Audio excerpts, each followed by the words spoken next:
အပ္ပမာဒတရားကိုမြတ်စွာဘုရားကတရားတွေထဲမှာအမျက်ဆုံးတရားလို့ဟောတယ်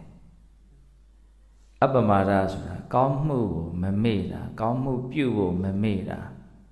ဒါအကျေပြန်ဆုံးအဓိပ္ပာယ်ပေါ့သူမပါလို့ရှိရင်ဘယ်ကောင်းမှုမှအလုံးမဖြစ်ဘူးမေ့နေတယ်ဆိုရင်ဒါနရောပြုဖြစ်မလားကိုကောင်းအောင်နေဖို့အပြစ်ကင်းအောင်နေဖို့ဆိုတဲ့သီလကိုရောစောင့်တည်ဖြစ်မလားတမာတိပညာဘာဝနာလုပ်ငန်းဆိုတာကြတော့ပိုးတောင်ဝေးသွားတယ်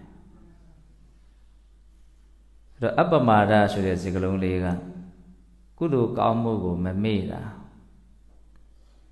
ထို့ထက်ပိုပြီးတော့လေးနဲ့တဲ့အဓိပ္ပာယ်နဲ့ပြောရမယ်ဆိုရင်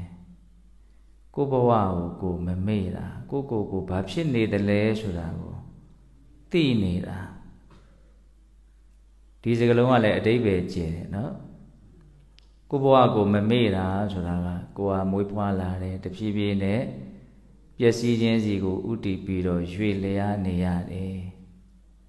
ဘဝကိုမြင်တဲ့အခါမှာအ ਨੇ ဆုံးအလောက်လေးကတော့ခြုံငုံပြီးတော့ထိတိမိမိမြင်တတ်ဖို့လိုတယ်ကိုဘဝမှာမဟုတ်ပါဘူးဘယ်တရဝါရဲ့ဘဝပဲဖြစ်ဖြစ်စဖြစ်လာတဲ့ကိုကပျက်စီးခြင်းစီကိုဥတည်ပြီးတော့ရွေ့လျားနေတာအဲ့ဒါတာမရစီမရရက်မရနာမရ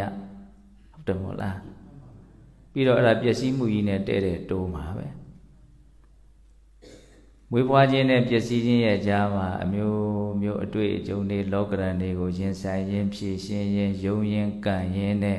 ပြောရရင်ဒုက္ခဖြစ်ရင်းနဲ့ပျက်စီးမဲ့တွေကိုသွားတာပါပဲ